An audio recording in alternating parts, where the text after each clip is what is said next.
Ich war kein Thief, Football Class, we're here to light the fire. Spitting facts and stats, you know we never tire. Bringing the heat up, that passion won't retire. Busting through the mic, our voices never expire. We ignite the spirit, never fading out. Light the torch, USC fans rise up high. On this podcast, we aim for the sky. Knowledge and entertainment never lie. Together we stand, let the truth amplify.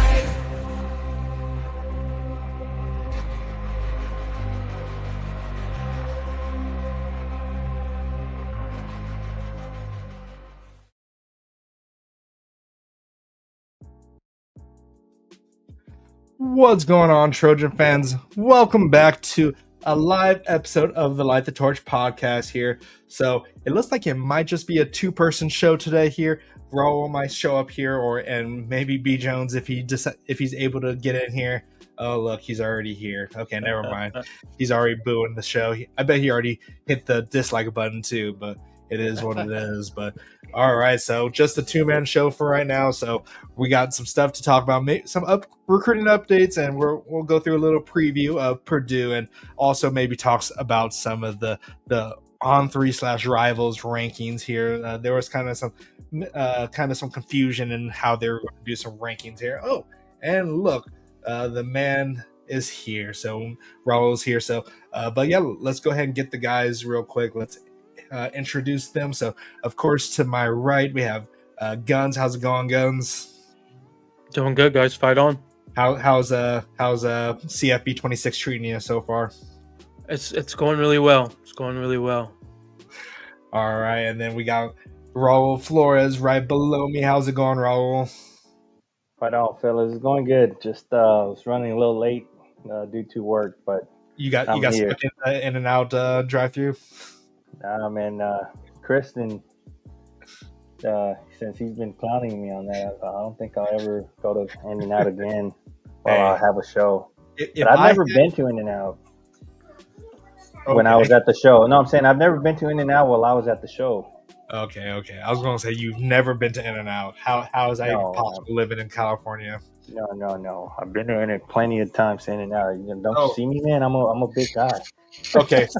Sorry, Jeff. I'm trying out something different. I actually have a blacked out chain right here. So for those people who talk about having alternative jerseys, I have an alternative chain here. So, but yeah. So, all right, cool. Well, and Kristen's getting called out in the chat here about paying his bills here, but I have no problem with him supporting the channel. So I really appreciate the $5 dono, Kristen. So. He says, "I'm here, fellas. The show can start. Always only starting when you're here. So appreciate the dono." But yeah, so let's go ahead and talk about what's going on in USC land. So let's go ahead and talk about real quick about the on3/rival rankings here. So we kind of were thinking that On3 was going to kind of take over the ranking system from Rivals, which in some essence is kind of better when it comes to how they rank these players and how they evaluate them against On3's rankings, because we all know that Kenny Pepe is not a 3-star and not a 299 rank player. We all know he's better than that, but On3 for some reason evaluates him at that. But yeah, go ahead and kind of fill everyone in about that, Guns. Yeah, like BC said, we were kind of all under this impression that On3 would take over Rivals rankings and essentially take everything, not just the name. They would take the stars and everything, right? Well, that's not the case. They are still essentially using their people that do the On3 rankings, and they're just slapping Rivals' name on top of over that, basically. So yeah, whenever you look at those rankings moving forward, it's still On3's, even though it will say Rivals. Yeah, so again, I know I mentioned in the past that Bowman would be a 5-star, Madden would be a 4-star, Tom would be a 4-star. That's that's false. Unfortunately, I apologize for giving you that inaccurate information. But this just goes to show that rankings are a joke. And this is really my thoughts. I will always, go with a coach evaluation over some website ranking. So yeah, that's just kind of the quick little summary of the ranking system. Yeah, see, I will support Scott Schrader. Like Scott Schrader does a good job, but at this point, I'm just going to be referencing whenever I do any of my videos. I'm going to be referencing 247 at this point because they're at least reasonable with their rankings for the most part. I just can't with these like horrible rankings. Like wasn't Bowman like dropped down to a 4-star, and like it makes no sense. Like he was like 21 from what Scott Schrader showed. Like it showed he was 21, but then he was still a 4-star. How is that a thing? Is that still legit, or is he still? So he's actually a 4-star at overall number 21. Yeah, for on 3/Rivals, and that's what he was before this whole merger of Rivals and On 3. So they didn't really change much with Bowman, but I mean, it just goes to show that he's a 5-star with 247. He's a 5-star with Rivals prior to the merger, but then all of a sudden, On 3 wants to put him as a 4-star. So it's yeah. You cannot tell me there isn't some conspiracy theory with USC. It could be. It could be. But I want to hear Raul's thoughts on this here. So don't keep it PC, Raul. Okay, not PC. PG. I was gonna say, you sure you want to hear my opinion on the matter? Keep it PG. I mean, 2-on. I'm not even gonna say their real name, but 2-on. The rankings are a joke. I mean, it makes no sense. Like they have to do a better job at just like giving a description on their rankings, because like how are you going to bring down a potential prospect that many slots down or up when there's no actual football being played? So I was talking to Guns, a conversation. It's like maybe they should just get rid of complete rankings and just like having a list of like blue chip prospects, and everything else just don't have an actual ranking, or just putting like 5 stars, 4 stars, 3 stars, but without putting them in an actual order. Yeah. But yeah, I mean, these rankings, I mean, like we said it in the past, don't take these rankings for what they are, because a lot of the times they are wrong. Yeah, sure. A lot of the times, a 5-star does become, a first-round pick and whatnot. But I think it's 50-50.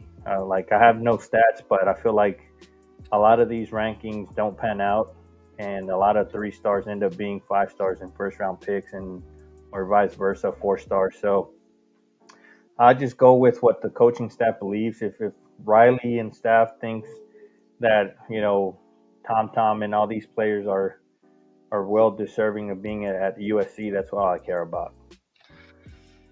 And B Jones has a point. I feel like, granted, it could be our bias because we love the players that we recruit, but if they ranked our guys properly, the number 1 spot would be unreachable, whatever SEC school they would want to have in it. So yeah, like it makes sense. But yeah, and Jeff says they can't justify their rankings, and I understand that Scott Schrader isn't the ranking person. We have no evaluators out west. It's pretty much all SEC bias at this point, because they're based out of Tennessee, at least I think from what I understand that they're based out of Tennessee, so they're just surrounded by SEC area, so they only know what they see when they only see this kids when they have like the camps out in West Coast, right? Is that the only time that they really see their performance, or how do they?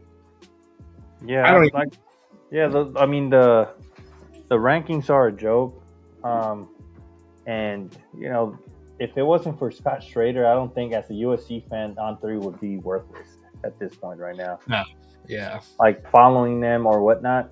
I would just feel like we're better off following the other sites anyways. They give a better, I guess, evaluation of rankings with players. Yeah, Kirsten might be right. Georgia's just got a 5-star linebacker today. by morning they will have Georgia back at number one for 26 guys. And honestly, I don't really care about our ranking. Like if we're going to end in number one, if as long as we can keep the players that we have, at least a majority of them, I'm happy with our class. It doesn't have to be the number one class. I trust, like what Guns was saying, that the coaches' evaluations, that's pretty much all that really matters at this point because uh, we know that they're going to not really treat our guys properly when it comes to the rankings. We've already seen that with Tom Tom. We've seen that with a whole bunch of Madden is definitely deserving of a higher spot, but it is what it is. Yeah, no, just want to add on to that comment. They update the rankings as these kids commit, so they already included that linebacker. And again, if anyone that wanted to know, we are still number one. So if we do wake up tomorrow morning and for some reason we're number one, then there's a real conspiracy theory out there right now. But um, yeah, the fact that the kid decommitted and transferred, or not transferred, and flipped to Texas, the D lineman, and linebacker today, we're still yeah. Okay, and just to let you know, it did happen just now, Guns, the microphone situation, but it is what it is. It didn't go. It took a while for that to happen, so it's fine. But all right, so we'll go ahead and we'll pivot from this here for the on three rankings. But if there's anything else you guys want to talk about in the chat about the on three rankings, just definitely put it in the chat, and I'll try to show them on screen, and we can try to touch on that here in a little bit. But let's go ahead and let's talk some recruiting. So there's some interesting noise that's been going around on the message board. So go ahead and give us some updates there, Guns. Yeah, we have a few updates. First one is Breck Colajay, the interior offensive lineman that we've talked about in the past, from that goes to IMG, Colorado kid as well. The recruitment is heating up behind the scenes. It sounds like we are definitely putting the full court press in this recruitment, and it sounds like his recruitment could get situated and closed up very, very soon. We haven't heard an announcement date or anything like that. But again, it sounds like we are doing the right things, and he could announce his commitment sooner rather than later. And we're still hearing us as the front runner. The insiders are still has us as the team to beat. So that's a great thing, and hopefully we hear his announcement soon instead of towards December like we've kind of been mostly hearing. Flip watch. So this recently has been brought up in real recent. Our guy Rusty, shout out to him. He's kind of started this rumor out there where we could be looking to flip a recruit, and it sounds like it could be a 4-star recruit that we were heavily involved with in the past. So put your thinking hat on there if you want. My thoughts: 2 players I'll give you. One is Sam Ute, Orange Lutheran interior offensive lineman. I would say there's more smoke than the other one that I'm going to mention right now, but the front office staff just recently followed him, so I think that this is a real thing right now. We'll see what happens with that. I think getting him and Breck would be a wild. The offensive class would just be insane overall. So great fits. I think that's our main, I wouldn't say issue, but that hurdle, whatever you want to say, in the future with our offensive line is the guards. I feel like we're set really nice with the tackles for the future years, but I think guards can you can have your opinion on that. The other one I'll mention is Dylan Berryman, a defensive lineman out of Louisiana. Again, maybe this could be due to the fact that defensive lineman flipped from Georgia to Texas. I'm not sure. But we were heavily involved. We had predictions, for him in the past, right? And then we ultimately kind of moved on. Maybe we're trying to go back at it. There's always been talks that we would try to get one more defensive lineman, especially the interior side. So we'll see. Again, I probably put my chips on the Sam side, but You just never know with these kids. And then lastly is Quentin Hale, a 27 wide receiver. Has us as one of his front runners, local kid, 6'3" frame, legit kid for the 27 class. And he has visited 6 times already. So this is something that we have, started that recruitment early, let him know, hey, man, we want you, so on and so forth. So just a name to keep an eye on for the 27 class. And that is it for the recruitment. Hopefully my mic is all good there, but yeah. So far, so good. Yeah. So any questions you guys could have, but yeah. So it was James Johnson that flipped to Texas, correct? James Johnson. Yep. Yeah. So, I mean, that could have maybe had Dylan rethinking his commitment to Texas. So, who knows? Maybe he's circling back. Definitely could be. I mean, maybe he just has some type of way with it. Maybe he felt that he was the top guy. I mean, we have a deep defensive line class too. So I mean, I just kind of always wonder about that. Like, will he feel the same? I doubt it, but yeah. Cool. Well, like, I'm happy with the defensive linemen that we have right now, even the ones that just got onto campus. So it would be nice to have Dylan because he's a big dude. He's like 6'3", 330 or whatever. Like, the dude's a big dude. So like it would be great to have him. But right now, like, I don't know if he's like a must get right now because we're already pretty good at the defensive line spot. But the Brett College and the Sam Utu, or however you say it, that would be a huge get. Which it was kind of weird that we just kind of pivoted away from him after like we were like a favorite for a while to get him, and then it just kind of went sour somewhere. Yeah. So yeah. Who knows? Maybe at the our boy Tyler was saying maybe. He just kind of we kind of really kind of picked it up because we were kind of getting bored. Chad just kind of was like, you know what, maybe we should kick the tires again or something. I don't know. Yeah, maybe they got bored over their little kind of break. And I get Kristen's point too, right? If he thinks if it's Sam, that means College is not coming. I mean, I could definitely see that, and that was kind of my thought originally when kind of starting here on this flip watch. But I mean, I could see anything happen. Would not surprise when we get both. Again, the real issue is interior offensive linemen, and if we can get some good to elite interior offensive linemen, the future is bright for us. Yeah, and Kristen was also saying that we should need to be flipping some linebackers. Or sorry, I put up the wrong one here. We need to be flipping some linebackers here. Like, linebackers, I'm not too sure about. I'm kind of happy with the linebackers that we have right now. With Talanoa, and then we also got Scott's. Who else for linebackers? We do have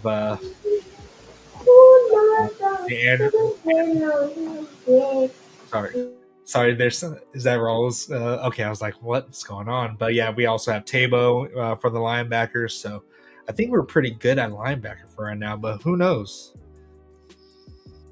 Yeah, I mean, I haven't heard much about adding another linebacker.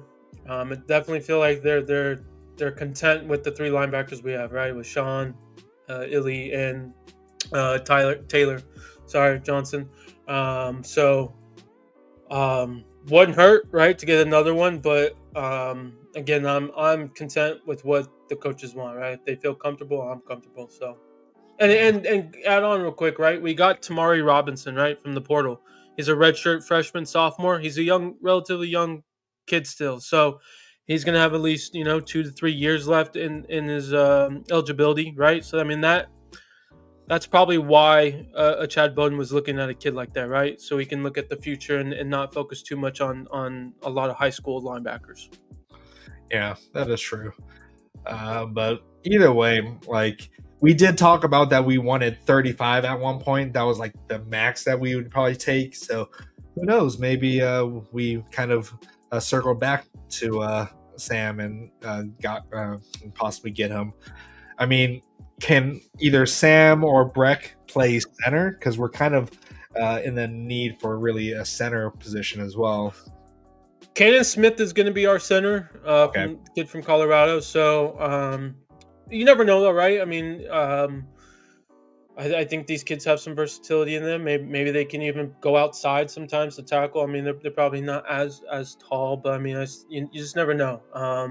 But Cannon Smith's going to be our center, and we'll see what happens in the future. All right. Let's see. Okay, yeah, and that's what Jeff also reiterated here. Yeah, Smith is the center. So yeah. Any other questions that the chat may have about recruiting here? Let me just take a look before we move on. I have a question, guys. I don't know if you guys brought it up, but say that we do flip Samuru and we get Kolo J as well. Is Vlad D or any of those guys potentially look elsewhere? Like, is Vlad D a tackle or is he a guard? Or I mean, wouldn't surprise me. That would put us at 4 interior offensive linemen, not including Cannon Smith. Adding him would be 5. We technically again have 4 tackles. Again, that's including Cannon Smith since he's a tackle in high school. But again, he'll be a center. So it wouldn't shock me. Maybe we see it like a Fafita. Maybe he looks elsewhere. Again, I'm not. I don't think Cannon will. He's going to be the center, right? So from a pure guard perspective, I think someone to look at maybe is Fafita. But his recruitment's been very quiet when it kind of came out, right? We offered him, he jumped on it, and he's loved it ever since. So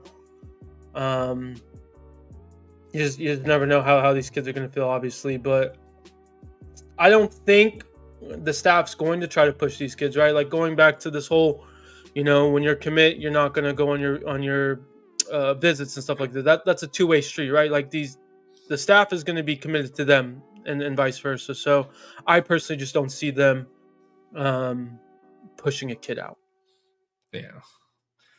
Yeah, that doesn't feel like a Chad Bowden kind of move unless the kid comes to them and like, because he kind of didn't he have a conversation, I forgot which player it was with, when he was at Notre Dame. He said that maybe USC would probably be the best area for him. I'm not sure if you could recall that kind of conversation. I thought I saw something that oh no, it was a friend of the show. We talked to his dad all the time. You're mistaken, Black Champ. I'm mistaken. Okay, you are. I think. Yeah, I'm definitely not aware. Sorry. Okay, I'm probably mistaken. My memory's always been garbage, so it is what it is. What else do we have going in the chat here? Let's see here. Not sure if anyone else is really kind of talking about, but let's go ahead and move on. I would say this last piece. I mean, Kristen kind of made me think about it. If the staff wants to talk about a linebacker, maybe Samu Mola, probably pronouncing his whole name wrong. Local kid, he's committed to Texas A&M. I know there was some chirp about him maybe flipping to like us or UCLA. Again, he's recently kind of shut things down. Maybe he's not really shutting things down. So maybe that's in the future a linebacker that we can get if that helps. Yeah. All right, let's go ahead and jump into the early preview for Purdue, and Guns kind of brought up something that I didn't realize, that Josh Henson is over at Purdue as their offensive coordinator. Not sure if he's actually calling plays because we have no idea what his play calling ability is because Lincoln Riley didn't allow him to. But go ahead and just do you kind of want to introduce Purdue real quick, Guns? Yeah, so Purdue, they have a whole new staff from last year. So Barry Odom is their head coach, respectable head coach in my opinion. Did very well at UNLV. His prior stint was at Missouri. Didn't do too well there at Missouri. His record overall is 44-33. Again, offensive coordinator is Josh Henson, and it sounds like he is going to be their like calling plays basically. So I'm very intrigued to see how that looks like. He wasn't, obviously calling plays for us, and I don't think he was calling plays in the past. Again, I don't didn't really follow into that as much, but so this could be his first real stint as calling plays. Him and Barry Odom have had a connection back in Missouri, so that's kind of where their relationship, got going. Um, they have, from a portal perspective, they have added 54 players and lost 56 players. In my own, I did a kind of a Big Ten ranking just from a portal perspective, and so I have them 16th out of 18 teams. They lost basically 1.7 points per player based on, again, incoming plus outgoing players. That's kind of how I did my analysis and all that. Again, I really used 247 to kind of help me guide how I did this. So yeah, they're pretty much the unknown. Okay. Yeah. Okay. Sorry, I thought you were about to say. Oh, apologies. But anyway, they're the unknown, right? It's a whole new team, right? So, like, pretty much as you look as last year, they only won one game. They could still win just one game, but again, we just don't know what to expect in a way from the players, right? Barry Odom's a good defensive minded coach. And the offensive side is going to be the real question, obviously, right? So we'll see. As we get, it's our first road game. I think that we have to take that seriously. Again, regardless of the school, because we've had some trouble in the past with road games. But yeah, it's the big unknown, week 3 for us. Yeah. Yeah, we were not great on the offensive. I mean, on the road. So, I'm not saying that. Like, I'm not saying it's going to be a tough game for us. It shouldn't be a tough game, but you never know. They have nothing really to lose, even in the third game of the season.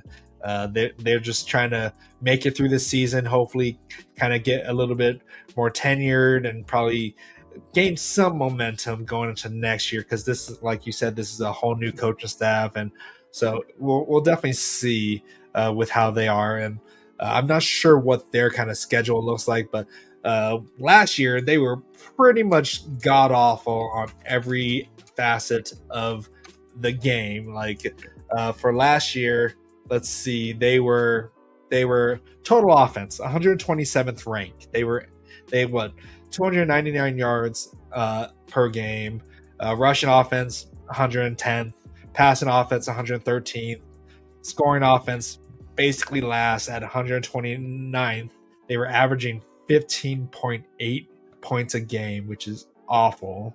And hopefully, with Barry Odom as their quarterback, or I mean not quarterback, their defensive minded coach, they will not be as bad on defense, because they were 123rd, averaging 452 yards per game. Like, they don't have a stat that's under 100 at all, except for like net punting. Like, they were 22nd in the nation. They weren't even the best at punting because they had to punt the most, but they were 22nd in the nation for net punting. And then after that, they had the fewest penalty. They were 74th in fewest penalty yards. So still not good at any point of football in general. They got shut out 3 times last year. They got shut out against Oregon. But Oregon, like, they put up 35 points, which is kind of sad compared to Ohio State putting up 45 and Indiana putting up 66 points on them. Like, there was maybe they won their only game, was their first game that they won was 49-0 against Indiana State. So, but then other than that, they were pretty much awful. There's one two games that they scored over over 20 points, which is bad. So, like, I don't know how well they're going to be. Like you said, they picked up 50 plus players in the portal, and 50 of them left the portal as well. So, this team's not going to have any cohesion by time they even get to us, and I really don't like. It's going to be like this is going to be like the biggest overhaul that they're going to ever have, and it shouldn't be it. This should be an easy game for us. Just long story short, easy game. Yeah, totally agree. Really interested to see how they look regardless of the competition. It's not great competition, Ball State and Southern Illinois. But just to get an idea of what they're going to look like, right? Again, like I mentioned, it's just an unknown, new staff, especially on the offensive side. Like, that's what I'm most curious about. I think we have an idea of kind of from the defensive side, given Barry's background. But like, how is John Henson going to call plays, right? I don't think he's ever called plays before. So I'm really intrigued to see what's going to happen with that side of the ball. Yeah. And I'm pretty sure. Go ahead. We're gonna Hansen went to Purdue, right? Yes, he's their OC. I wonder if he's gonna feel the vibe. Like he's gonna be like, do I dig with this player right now to achieve this play right now? Well, based off the offensive line play that we had the first half of the year, like I'm going to feel bad for their quarterback for getting hit so much. So that's what I'm just saying. But I'm pretty sure Jeff has said this plenty of times, but Illinois may not be as good as we think because when they played Illinois at Illinois, they took Illinois into overtime. Purdue at Illinois, you mean? Yeah, that's right. Purdue, Illinois, Purdue took Illinois to overtime, and it was a 50-49 score. So, yeah, that I mentioned it in the last podcast. I think that Illinois I think they're getting a lot of hype, and they had a really soft schedule last year. So Kristen did say that as well. So shout outs to you guys for saying all that stuff here. And not saying Northwestern's good, but they took Northwestern to overtime as well. But teams that they had no business being in there with. Ohio State shut them out. Penn State, they only scored 10 points on Penn State, and Oregon. I'm surprised. As offensive powerhouse as Oregon's supposed to be, they only scored 35 on them.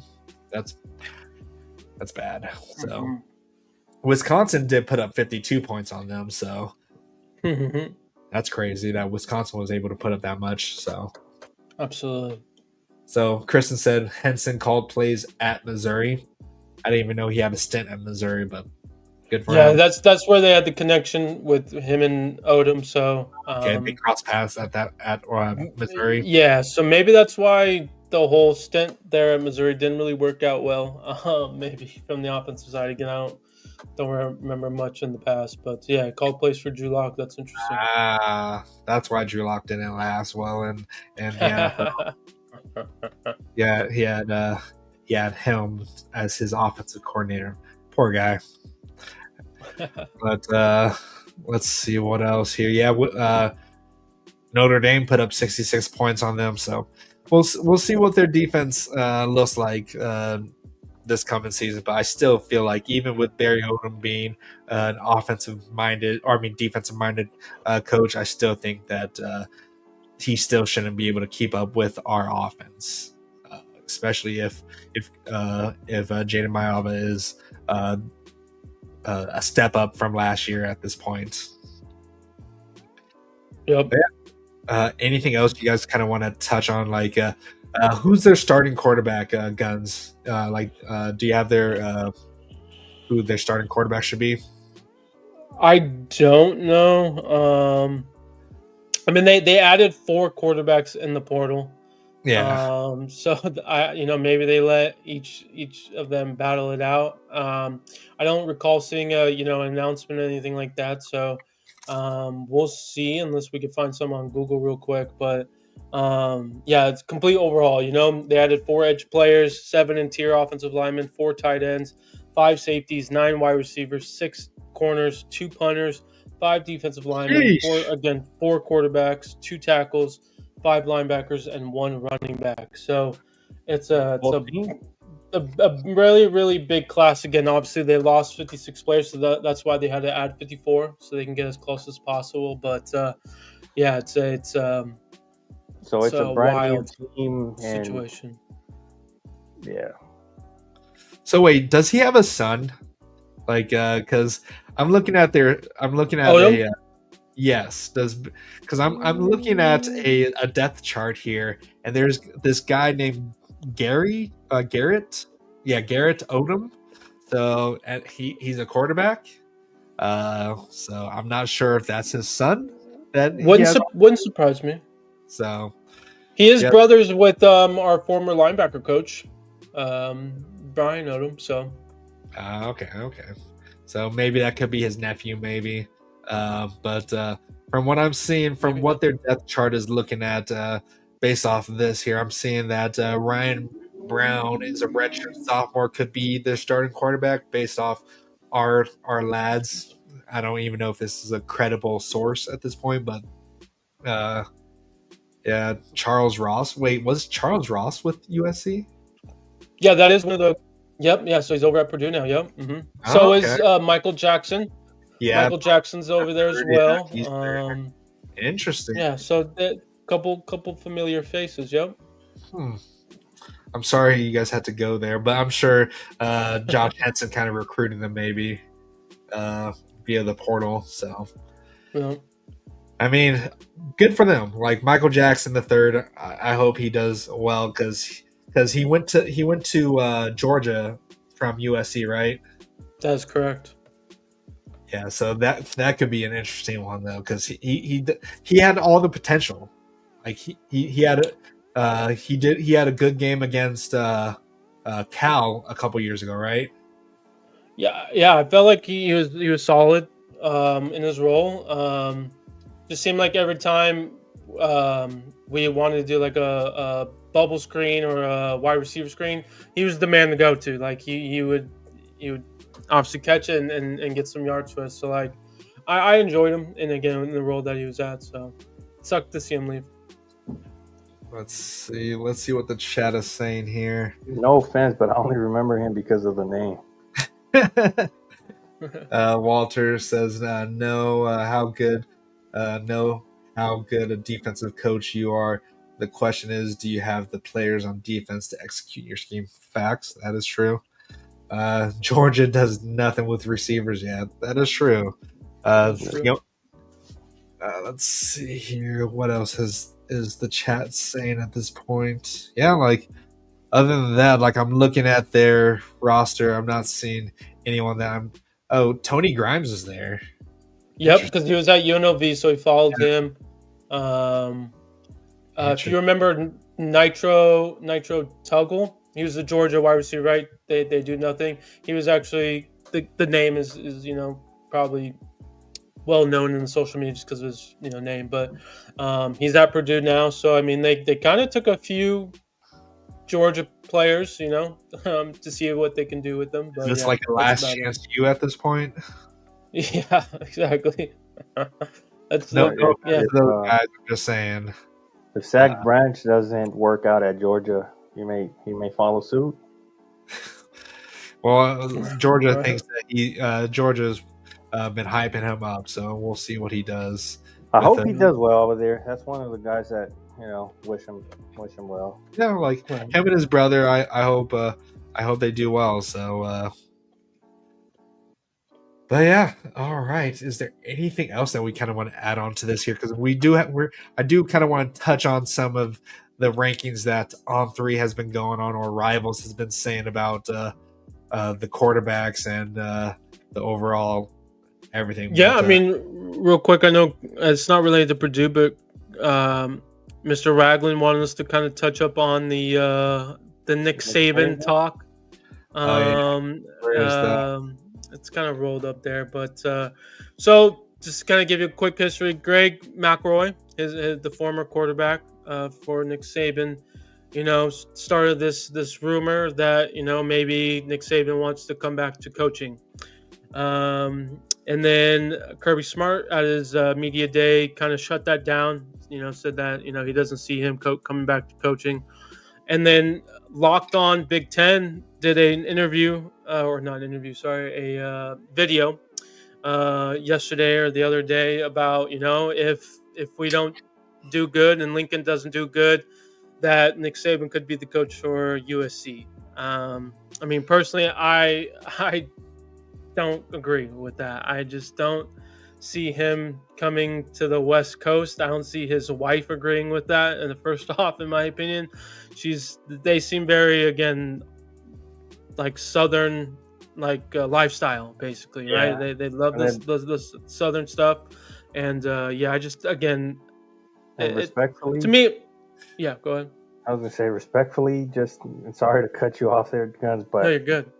All what you're saying is true. I agree with that, but Lincoln Riley's going to show everybody up this year. Absolutely. I just think it's unwarranted noise, right? Like, again, I don't feel like the players should be able to see this. Future players should be able to see this. Like, it's just, again, like, right, we don't want distractions for the players. We don't want distractions for the coaches too. So, like, I just think it's dumb that this has been brought up. And I feel like this is more of a media afraid of USC. Yes. Like, you guys are trying to start up something because you guys know that Riley and the staff in USC is building something nice out here, and they want to create this narrative that Lincoln Riley is in the hot seat and whatnot. Sure, he's had a bad the previous 2 seasons, but Lincoln Riley has learned, or he's corrected some of the mistakes he's made, and I feel like this year he'll be able to focus on truly being the head coach and not worrying about the whole recruiting and all these other things that were pretty much, floating around him these past 2 seasons. Yeah, see, when it comes to that, like, sure, like, maybe if this was a few years ago before Lincoln Riley got here, it would have been great. But right now, like, I know everyone's saying that it's all about the buyout, the reason why we haven't let go of Lincoln or whatever. But still, like, the team was operating with their hand tied behind their back at this point, with them not utilizing NIL properly as we should have been. So I definitely want to still give Lincoln Riley a shot within the next year or so, because right now, with how things are being recruiting, or how things are going on in recruiting, we're doing it at a high level right now. Like, we haven't been this good at recruiting in a long time, and so having his football, like the recruits that he needs at this point to be successful, I think we need to give him a shot with this, with how this team is being put together, especially with the current coaching staff that we have right now. I still feel like it's still too soon to be even talking about that kind of stuff. We need to be focusing and putting a lot of effort and rooting for this coaching staff to really succeed. Like we can't, like, it's not even like I don't even see Nick Saban even really doing well in California. Like, he just doesn't seem like that type of guy who wants this kind. Like, he would have a lot of attention here in California. Like, I know he had a lot of attention in Alabama because it's Alabama. They don't really have anything else besides football. But I don't think he's suited for the lifestyle of California. Same with Miss Terry. I just don't see them enjoying it. And I could see him, like, even if he did come to USC, I think he'd probably want out of it fairly quick and go back to that retired life. So it just doesn't make sense. And we don't need to be putting that out there. These kids are buying into Lincoln Riley and this staff, so we don't need that kind of noise out there. Like, I know there's some people who like, oh yeah, this could be good for Lincoln Riley and like putting him in the hot seat, but that's not what this team needs right now. They don't need to worry about their coach being on the hot seat or whatever. We just need to focus on having a good season this year. It may not be the national championship season that we're always hoping for, but it just needs to be an improvement, and having this kind of noise is not going to help. But totally agree. So hopefully the noise goes away soon, because it's dumb. Yeah, but let's see. Jeff Rodriguez says Bill is going to suck at UNC, but hey, they just stuffed Ryan Day in the locker by just flipping one of their wide receivers. So, I mean, he did something to hurt Ohio State. But all right, let's pivot over into some things that I kind of saw that was interesting on Twitter, and I just kind of told myself I need to get off Twitter because it's just been really kind of annoying with what I've been seeing. So let me annoy everyone else with this. So let's see here.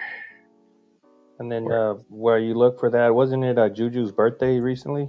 Juju Watkins, yes. Juju Watkins just had her birthday. I don't know how old she is, but happy birthday to Juju.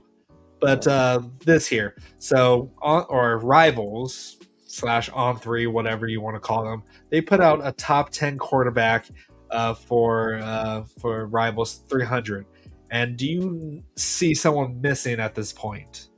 Like, and certain people kind of shooting up out of nowhere. Like, this makes it makes sense because we all know how much they like to, they like to give pleasure to Oregon, because Bryson Beavers was just like, no dig onto this kid. Like, glad he's getting success, good, whatever. But the fact that he was being recruited or was committed to Boise State, and the moment that he gets some noise to Oregon and then he finally commits to Oregon, he's automatically a top 5 quarterback. Like, I don't want to take anything away from him, but there's really some conspiracy with Oregon and Rival / On3. But what do you guys think of this list here? And Jonas Williams not even being in the top 10. I mean, the biggest issue I have with this list, like you said, nothing against this Bryson Beaver kid, because he might be a great quarterback, but like, it makes no sense that he went up so high over one Elite 11 camp, and then they dropped Ryder Lyons. I'm not even going to say Jonas Williams, but just Ryder Lyons. Like, I don't think Ryder Lyons even participated in that event.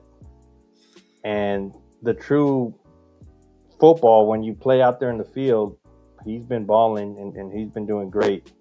So I don't understand how you drop Lyons and put him over Beaver just because he committed to BYU. Yeah. Well, like, even Matt Panatowski, I know he's been getting a lot of buzz lately as well, and he, like, shout outs to him getting his committed to Kentucky. Like, that's SEC. If you look at it, it's all SEC schools for the most part. Yeah.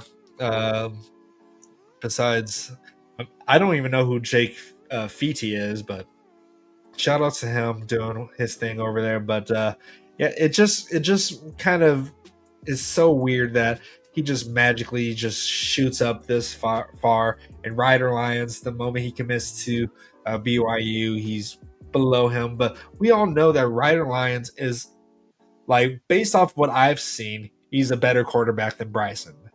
I've seen Bryson's his film before. Not as impressed with him over Ryder Lyons. So, I mean, Bryson, he could be a top 10 quarterback, but I still think that Ryder is a top 5 quarterback, if not top 4, because Faison is good, Jared Curtis is good, and Diabella are good.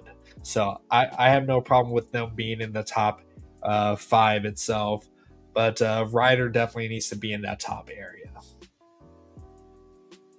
And Jonas, like, he's been balling out at camps as well, and still they somehow screw him out of this, because what is he at, like 199 right now for ranking, at least? Jonas? Yeah. I think he's like 198 or something like that. 198. I don't know. It's Well, still Guns probably knows better.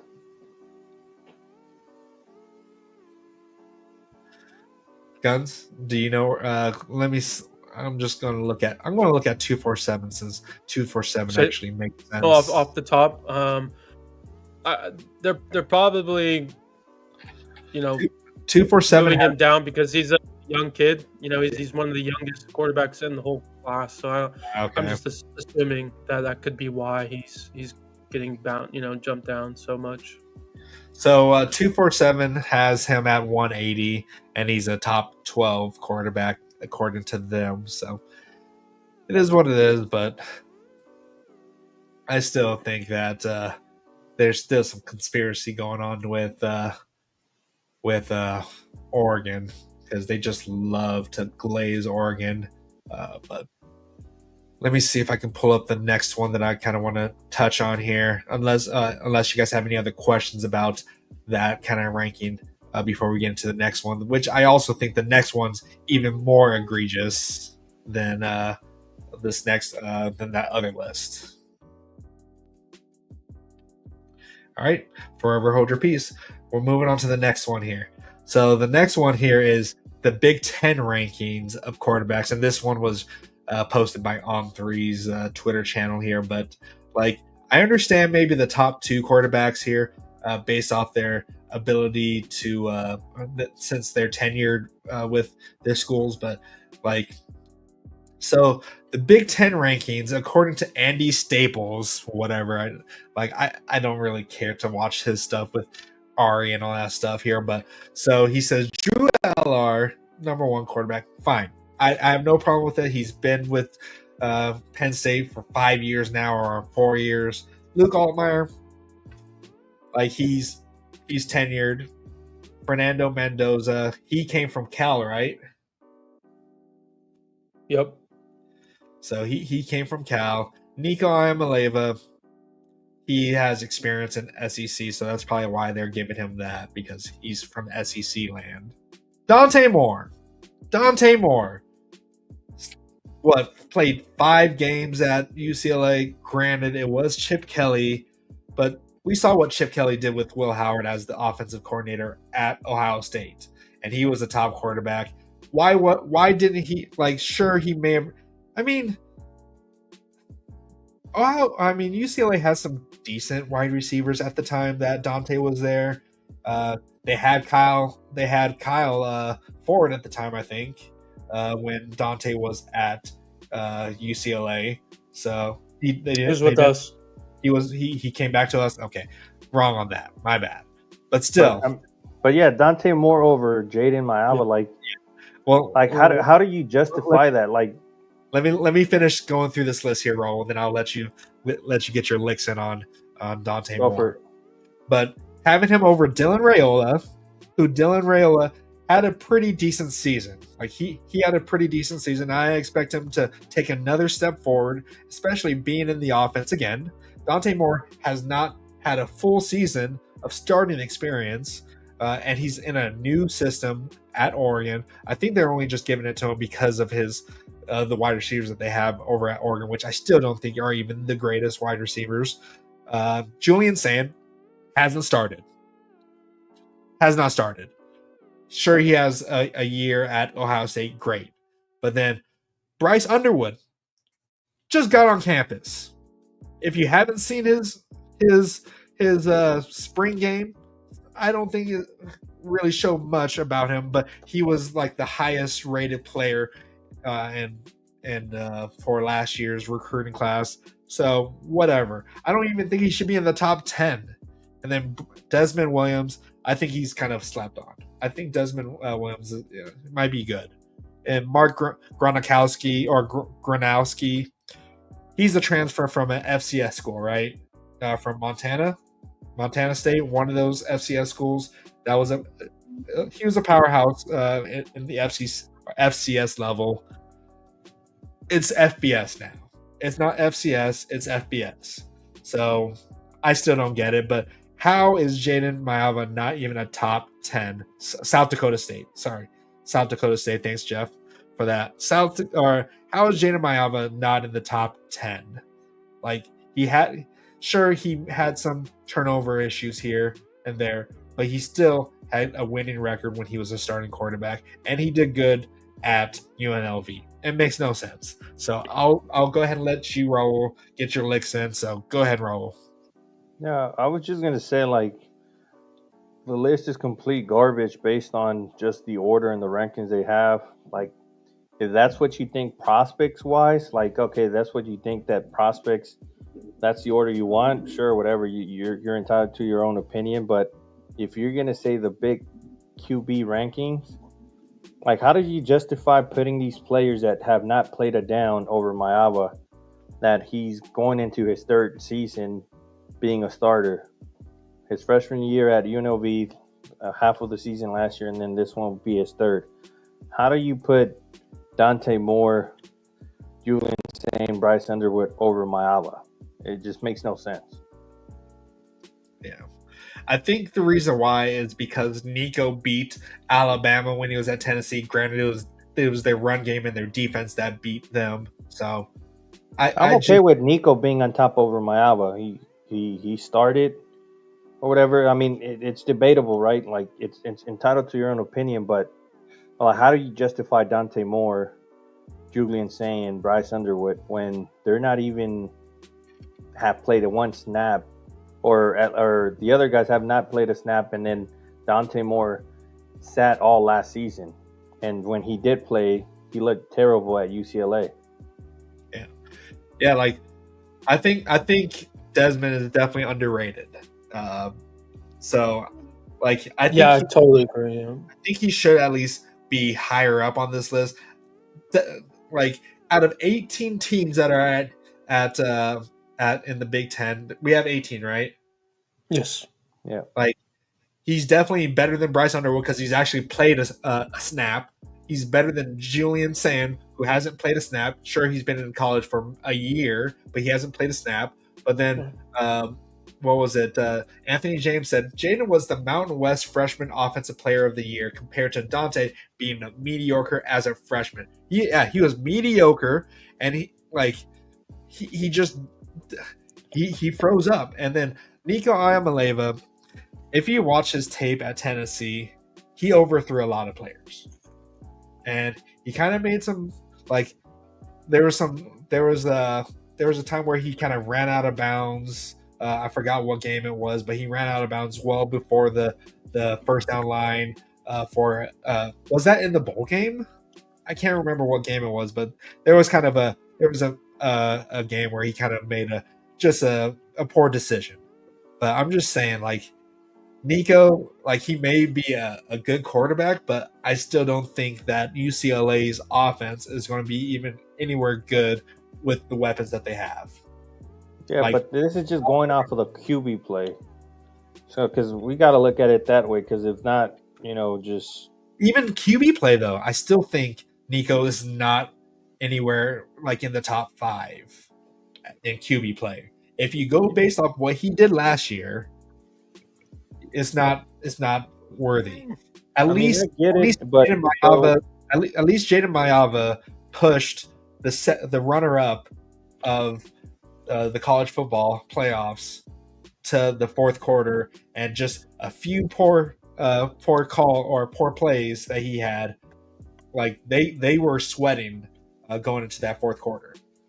Yeah, but I mean, he has experience and he started last year, so I can understand how somebody puts him in that spot. But the other players, they just makes no sense. Why would you put them over people that have had a good season in college and stepped up in a hostile environment last year at USC? Maava, right? He came in under this pressure when he took over Miller Moss, and he succeeded in making a comeback in the bowl game. So, I mean, it just makes no sense that they put these quarterbacks over Maava at the very least. You haven't really said much, Guns. What's going on? What are your thoughts on this? Yeah, I mean, Andy Staples is a joke, honestly. So, I mean, that's just my overall thoughts. I will say, though, I mean, and a couple of players mentioned his name, Damon Williams Jr. I'm excited to watch him. Obviously he's not a Trojan, but I had the opportunity to watch him a few times out here in Arizona. Kid is a baller, dual threat, can sling it, can run it. So I'm just excited to see what he can do in the Big Ten. So I think it's kind of cool to see his name on this. But again, overall, it's a joke, right? You have Bryce Underwood, Julian Sayin, haven't played a snap yet. So, yeah. And again, this is just all. I have a question for you guys. Yep. Where would you guys put Mayava if you guys had, like, just going off of top five rankings, or is he in your top five or below that? Where would you guys put him? I put him in the top 10. I don't know if he's a top 5 quarterback overall. Top 10 is the safest area to put him. I would drop these people out, both these two. Dante Moore, he's possibly scratching the top 10, possibly. Yep. Jeff says Mayava's top 3. The Dylan Raiola, in the big Jeff. That's what I mean. In the Big Ten, yeah. So, when it comes to these two, I see why they're top 2. It just but I know Jeff and Kristen, they're probably not the biggest fans of Illinois, and I'm not even the biggest fan of Drew Allar. So. Yeah, but he has that experience. You can't, so he has that going for him. So he's been there for a while, so he can potentially make a big jump this year and learn from some of his weaknesses from the previous are you year. getting back on that? Are you getting back on the Drew Allar train there, Raul? Because you were I'm not. I'm just saying that I can see how I would rank him number 1 because, I mean, he did take him to the playoffs. He stepped up when he needed to for the most part. But yeah, I would definitely put Mayava in the top 5 in my opinion. Yeah, so Jeff says Allar, Williams, then Jaden for top 3. So what about you, Guns? Yeah, I'd say top 5. Top 5 seems reasonable. Yeah, if anything, Fernando Mendoza. He's kind of a gunslinger, I feel like. He's kind of a little reckless with the ball, I feel like. But we'll definitely see, because they're breaking in a new offensive coordinator at Indiana. So, and Indiana last year, they were kind of blessed with an easy schedule, so that's probably why they had some really good numbers. And then Nico has Fernando's would have been Fernando's offense coordinator if he didn't go to UCLA. Dante Moore is just blessed just being on Oregon. That's the only reason why they put him out there. I have no idea what they see. They're just going based off his horrible play at UCLA and what I don't even know what he looked like at their spring game. So not sure about that. But Dylan Raiola, I'm I know people like to clown on him for his whole Patrick Mahomes kind of look, but I was impressed with him early on at Nebraska. I was impressed, but then he kind of started to get really kind of the lights kind of got a little too bright for him. But I feel like a sophomore season for him, I think he'll get better. But I just don't really know about what kind of weapons he has at Nebraska. But definitely, Damon Williams definitely needs to be a lot higher. I definitely really think he's very underrated. But these two definitely should not be in the top 10, in my opinion. Yeah. I mean, nothing against these kids, because these kids could be great, but just looking at it black and white, some of them haven't played. One wasn't even playing at all as a starter last year. Talking about Dante Moore. He could be the real deal for all we know, but just going off of previous seasons and experience, it only makes sense for Mayava to be ranked over him. Yeah. So, and he's going to be healthy. On 3, I don't even know if they're even credible at this point. because they just don't seem to. They really have a bias. I feel like the only one from On Three that I even listen to, like when I see Andy Staples and Ari, whatever his name is, I don't even check out their videos. Like I'll check out a JD Piquel video. He's the only one that I'll check out from On Three whenever they post videos. But other than that, Andy Staples, he just, I don't know. Let's see what the chat is saying here before we head out. Let's see. Kristen says, I'm not seeing what y'all seen from Real last year. I seen a statue in the pocket, and with that type of pass rush, he was inaccurate, panicked, and turned the ball over. Forced throw through interceptions. Yeah, but it was his freshman season too. So, like, you can't, like, when you are a freshman right off the bat, getting thrown into it, I feel like you're still trying to catch up to the speed of the game.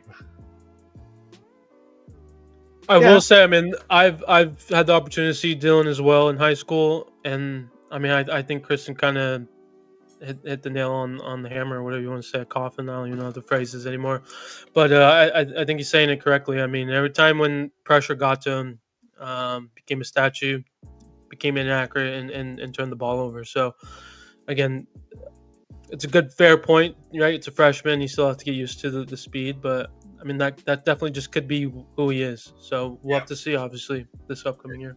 It could be, but I still think, like, I know people clown on CU, but he put a hurting on CU. So, and CU was a 9-4 team, I think. So CU's not saying much when it comes to defense, but I'm just saying.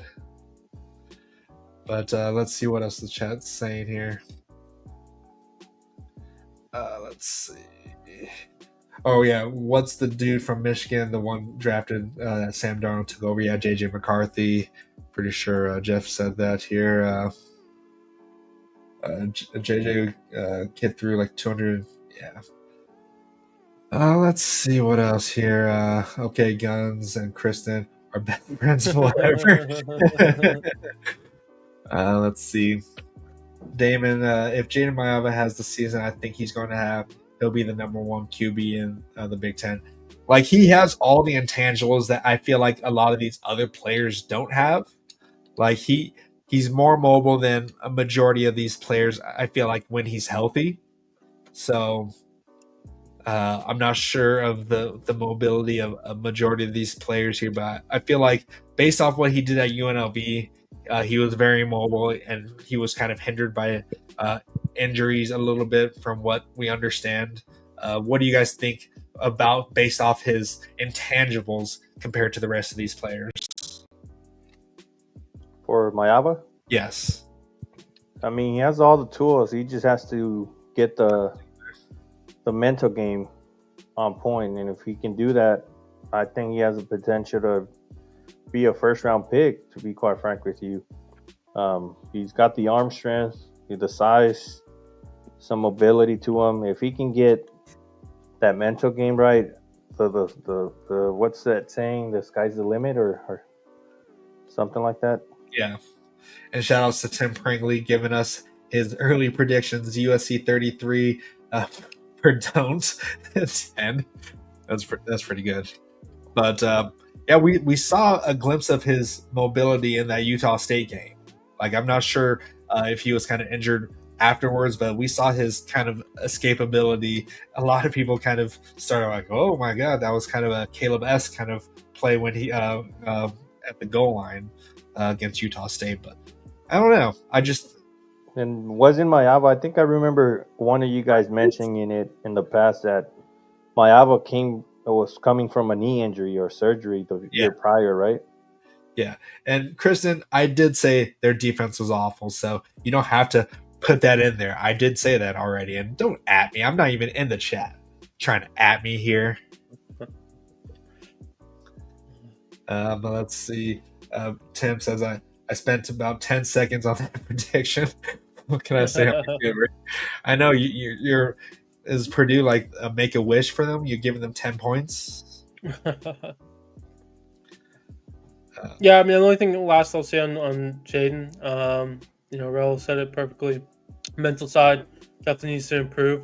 I would say maybe some of his footwork. I think at times his footwork wasn't the best, and that kind of hindered him as well with some inaccurate throws. But he's been working with the QB coach obviously, so I think that will definitely improve, and obviously the mental side. So I mean, sky's the limit with this kid. So been on the side since day one. So excited to see what he can do in this upcoming season.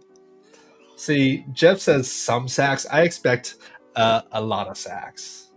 I expect at least 5 sacks. Like I feel like we're going to be putting a lot of pressure, a lot of like stunting. I think Cam Found will probably get the first sack on this defense for in this Purdue game. I feel like he's going to get at them. So I expect a lot of sacks. And I like what was that?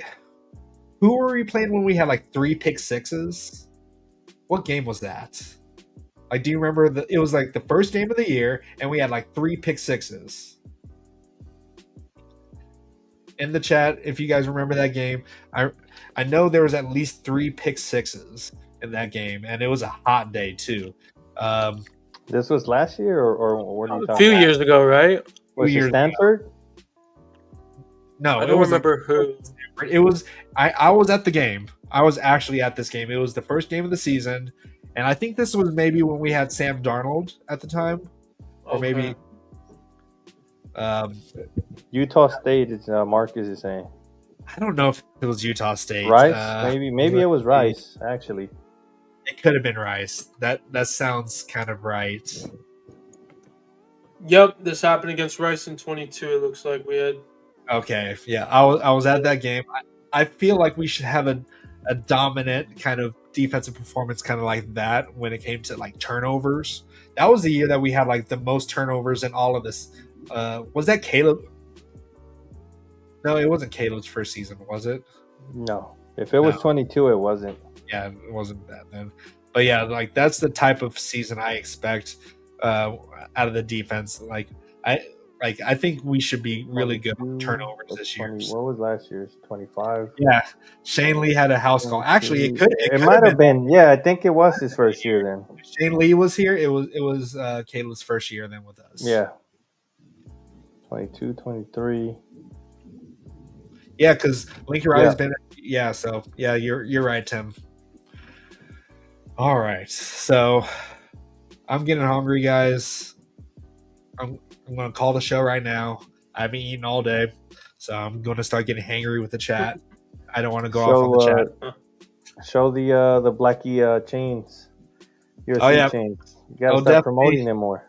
We have 45 days left to the first game of the season. Now 44 if you consider this day being over here. So got some chains in here. I tried sporting a new black chain going on right now. So if you guys, who knows, I might add this to the list here. But definitely get a chain if you want to rep one of these chains for the year. I guess I can put the link in the chat here before we get out of here.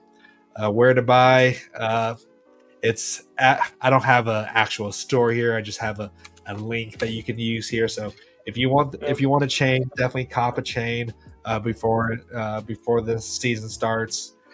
But yeah, definitely go ahead and like, subscribe, share, do all that good stuff. If you want to be, how many more spots do we have left on the Centaur roster right now? You said 6. Guns? I think it was 6. Cut out, but yeah, we have 6 spots available. So let me know if you guys want to join. We have a lot of members. So we definitely I'll try to reach out as well. Need to confirm a couple numbers, but yeah, the starters are filling up. So 8-5 is our first game. We'll have a game every Tuesday and Thursday. So join us in the stream on Twitch. And talk football. Tim says Guns made me the backup punter. Nice. No. You're the linebacker. By the way, Tim, I need you to reply back to me in the DMs. I need your number. I need your number for the linebacker. So And or he can just say it now. Give your what Or number do you right want? now, yeah, say it right now, exactly. yeah, and but yeah, so we're Yeah, going. and Tim, when are we getting those call-in shows again as well? Yeah, Haven't seen you live. If you can't speak on the matter, no worries. But hopefully we can see you on those live shows again soon as well. and Tim, maybe we can have you on a show in the future. So maybe we can get you on the show for like a pregame show. So, but yeah, we're going to go ahead and get out of here, guys. We really appreciate the 55 people that are in the chat right now. So we really appreciate you. And he says the call-in show is coming back, and he says 55. So if we have 55 available, we'll go ahead and put that out there for you. But all right, guys. Guns got it. So we're going to get out of here. So until next time, we'll see you guys on Sunday. So keep the torch burning bright and fight on. Fight Fight on. on.